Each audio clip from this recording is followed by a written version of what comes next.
Hello friends, हम लोग मैं आज यहाँ त्रिगुण नारायण में आई हूँ जो रुद्रप्रयाग उत्तराखंड के रुद्रप्रयाग जिले में स्थित है।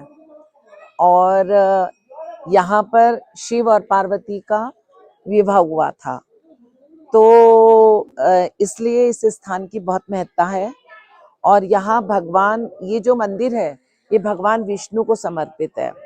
और यहाँ पर जो अखंड ज्योति जल रही है, वो ज्योति जो अखंड धूनी जल रही है, वो तभी से जल रही है जब शिव और पार्वती का विवाह हुआ था।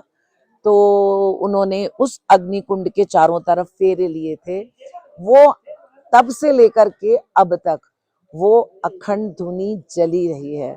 इसीलिए यहाँ पे बहुत सारे लोग विवाह के लिए आते हैं, क्योंकि ये बहुत शुद्ध और पवित्र स्थान माना जाता है। इसलिए इस त्रिगुण नारायण की जो सबसे बड़ी विशेषता है वो यही है कि यहाँ पे शिव और पार्वती का विवाह हुआ था। फ्रेंड्स, ये जो मंदिर है ये सोनप्रयाग से 12 किलोमीटर दूर है।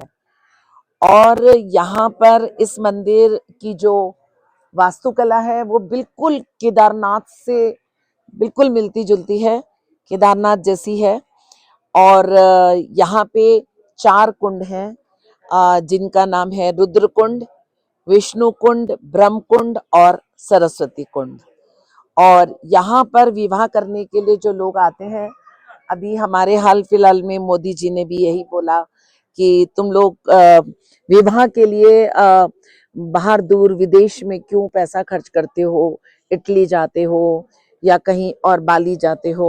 आप लोग यहाँ इतने पवित्र स्थान में आए जहाँ पे शिव और पार्वती का विवाह हुआ है। और उन्होंने भी यही सबको सजेस्ट किया। इस मंदिर का नाम जो है वो त्रिगुण नारायण है। और उस त्रिगुण नारायण का मैं पूरा अर्थ आपको बता सकती हूँ कि क्या है, कि 3 शब्दों में ये बना है। यानी कि त्रि मतलब 3, और युगी मतलब काल, और नारायण मतलब विष्णु। तो ये इस बात का प्रतीक है कि यहाँ 3 युगों से, यानी कि आपका सतयुग, त्रेता और द्वापर से यहाँ पे ये जो अग्नि प्रज्वलित हो रही है। और ये स्थान भगवान शिव पार्वती की शादी का स्थान माना जाता है। ये जो मंदिर है ये एक हिंदू मंदिर है, और जैसे कि मैंने कहा ये विष्णु जी को समर्पित है। और इस मंदिर के अंदर जो नारायण जी हैं, नारायण भगवान हमारे विराजमान हैं, वो लक्ष्मी देवी और भूदेवी के साथ विराजमान हैं। और विष्णु जी ने इस विवाह में पार्वती के भ्राता का कर्तव्य निभाया था, जबकि ब्रह्मा ने यहाँ पे विवाह में यज्ञ और के आचार्य बने थे। और यहाँ पे यहाँ की ये विशेषता है। और कहते हैं कि विष्णु जी इस शिव पार्वती विवाह के साक्षी हैं। जैसा कि मैंने आपको बताया कि यहाँ पे 4 कुंड हैं।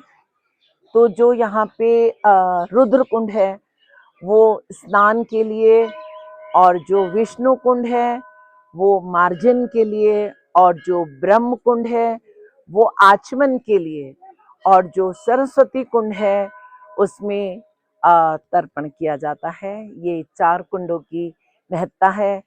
और ये त्रिगुण नारायण इतना खूबसूरत है, हालांकि छोटा सा है, पर यहाँ पे इतने शादी और इतने विवाह होते हैं यहाँ पर कि एक दिन में कई बार तो 10-10 विवाह भी यहाँ पे होते हैं। और उसी जो अग्नि में जहाँ शिव और पार्वती ने फेरे लिए थे, वहां पे उन लोगों के भी फेरे कराए जाते हैं। तो इसकी इतनी महत्ता है। सभी लोग यहाँ शादी के लिए इस स्थान को, पवित्र स्थान को चुन सकते हैं, और इस हिंदू मंदिर की महत्ता को बढ़ा सकते हैं। बोलो त्रिगुण नारायण महाराज की जय। और अगर आपको मेरा ये ब्लॉग पसंद आए तो आप इसको लाइक करें, सब्सक्राइब करें, शेयर करें। और मैं तो ये कहूँगी कि आप सब लोग अपने आने वाले जिनकी भी शादियां हैं यहीं से करे। बोलो त्रिभुवनारायण महाराज की जय।